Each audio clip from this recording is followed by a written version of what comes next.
events sheet. I put this out every year, and on it, it's the various events that are taking place in New York and in Geneva, and the themes that they're discussing. And if you look down to Geneva, you will see that from the 9th through the 27th of January is the 41st session on the Committee of the Rights of the Child.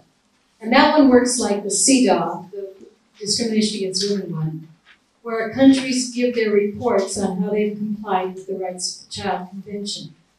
And every nation in the world has signed, every nation that's a member of the United Nations has signed that, except for the US, which means they all have an obligation to give a report. So when this comes out, then we will be looking for women who work in Azerbaijan, Colombia, Ghana, and so forth, who work with children who might be able to give a 5-minute presentation about some human rights issue related to children at Geneva. And so we could get involved in that same way. You'll look down at 15 May through 2 June. You'll see there's another session with different countries giving their reports. I know you have, Brigidines have people in Mexico. The LSUs have people in Tanzania, I believe. So I'm not sure what the women are doing, but if they're working with children, might consider whether or not there's somebody that you know, doesn't have to be a sister, but who might be able to be a spokesperson at Geneva about the rights of the child. Now let's go back to New York for a minute. You'll see from the 9th through the 17th of February, there's a session on the Commission of Social Development. The theme they're considering this year is eradication of poverty. Certainly an important thing.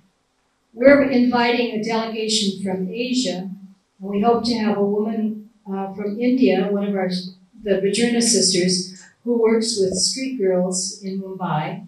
We hope to have the Assistant Director of Human Development Center in Tobatek Singh in Pakistan, a gentleman who is also working with the earthquake relief in that area. We hope to have, I think this one we will have for sure. I say we hope to because often you have to apply for a visa 3 months in advance, and we're having troubles getting visas for the first two. Then a Filipino sister who works with women's empowerment groups in the Philippines near Manila.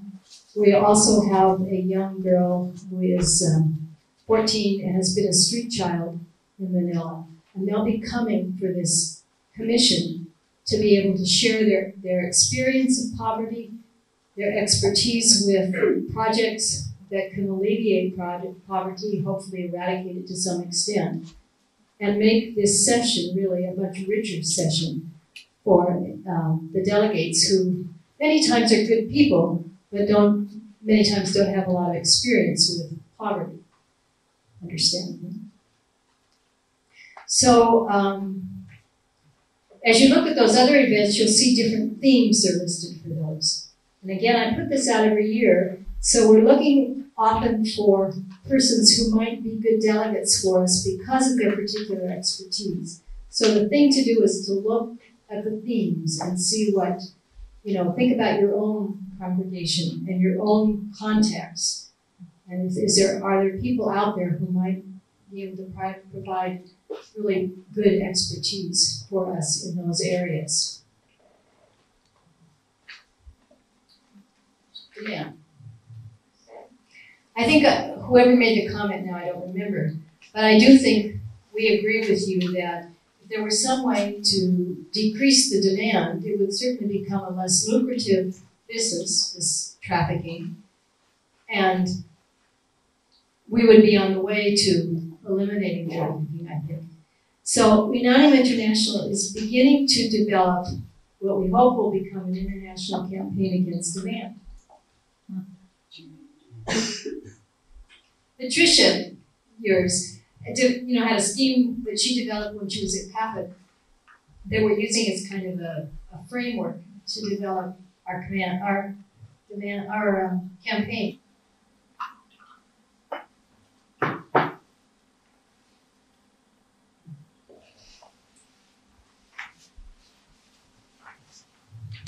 But meanwhile, we'll be looking for people that are willing to help us try and frame that campaign so it can be effective, so that it will be compelling, and so that it's, you need some kind of a, first of all, you need to be very clear what you're working towards. And just working against demand is not enough. It has to be measurable and achievable and some of those kinds of things.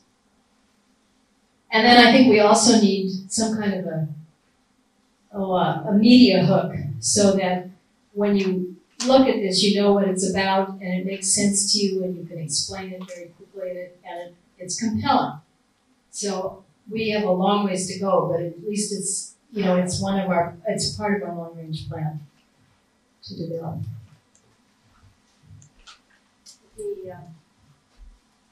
Just finish very quickly here.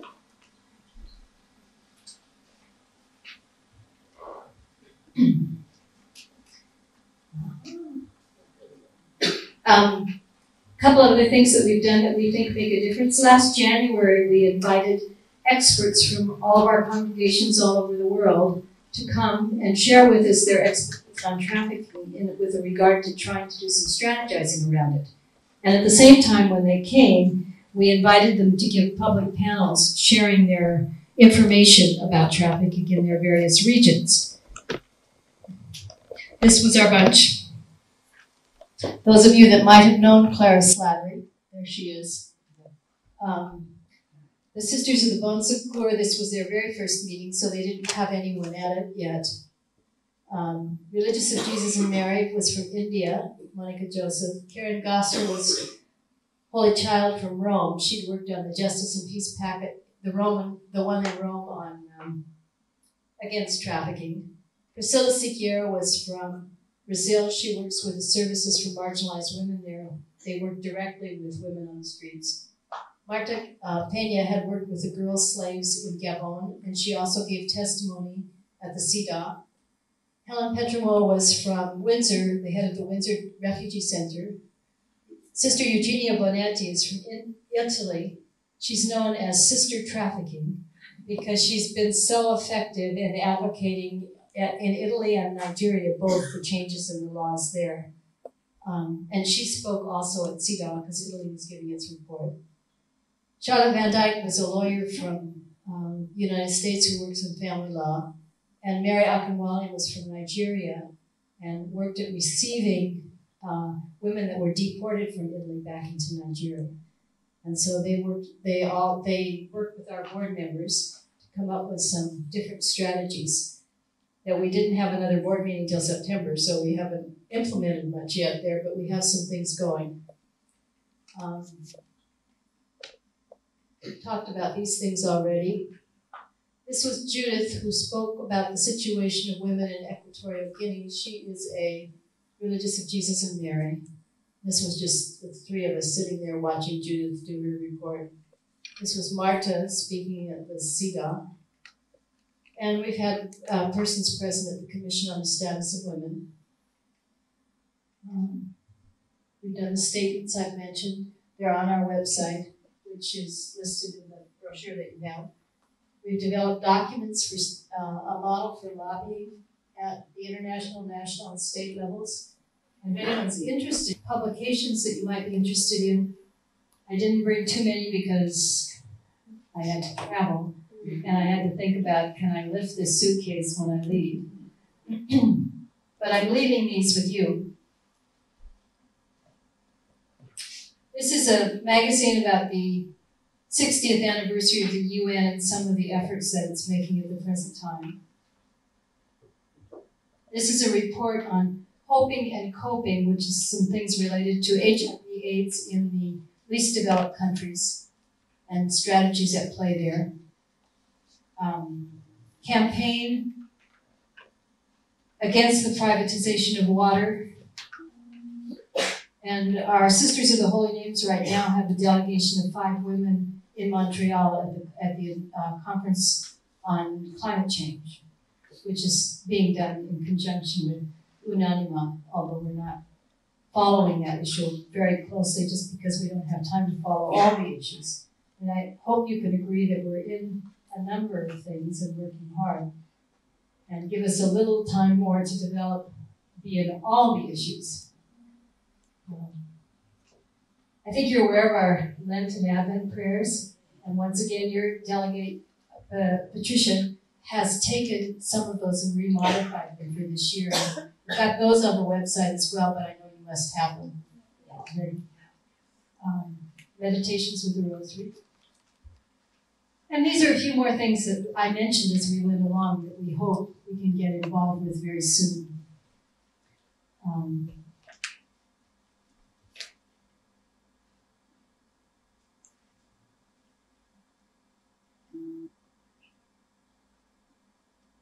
So I thank you so much for your attention, and I'm just delighted to have been able to be with you this afternoon. I hope this gives you a little idea of, what more specifically what Unanima has been doing.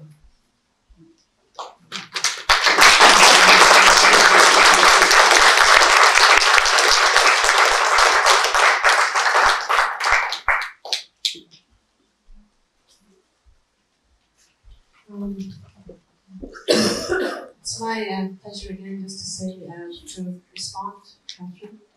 And I found this quotation during the week, and I found myself going and writing it down this morning. And I think it sums up a little bit of what we've heard this afternoon. And a way of working.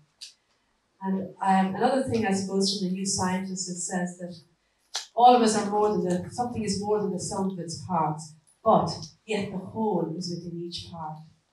And I think that has given me, and I think all of us, a sign of hope. That I loved your image in the beginning. We could all find ourselves in one part of the justice link, I suppose, chain or network. And all of us are needed. No one person can do the job. And by our prayer, by our solidarity, our education, and we can pass on that information to the people who have the expertise to work at the higher levels at national and international level. And as a congregation of sisters, I think since we have become members of Unanima, I think it has given us a focus and to feel we're not alone. And it's not, I know Brigidine despairs at times, but I think together we can make a difference. And I think that's the hope that you have given us this evening, and we can only stand in awe and applaud your dream, your way of setting about and making it possible, and the amazing network of people around the world that your dream has brought together.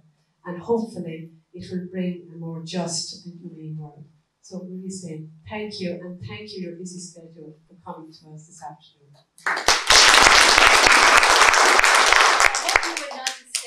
I hope you would think and take some of the invitations that I made today to heart, and really think about whether you or someone in your networks can become directly involved with some of these.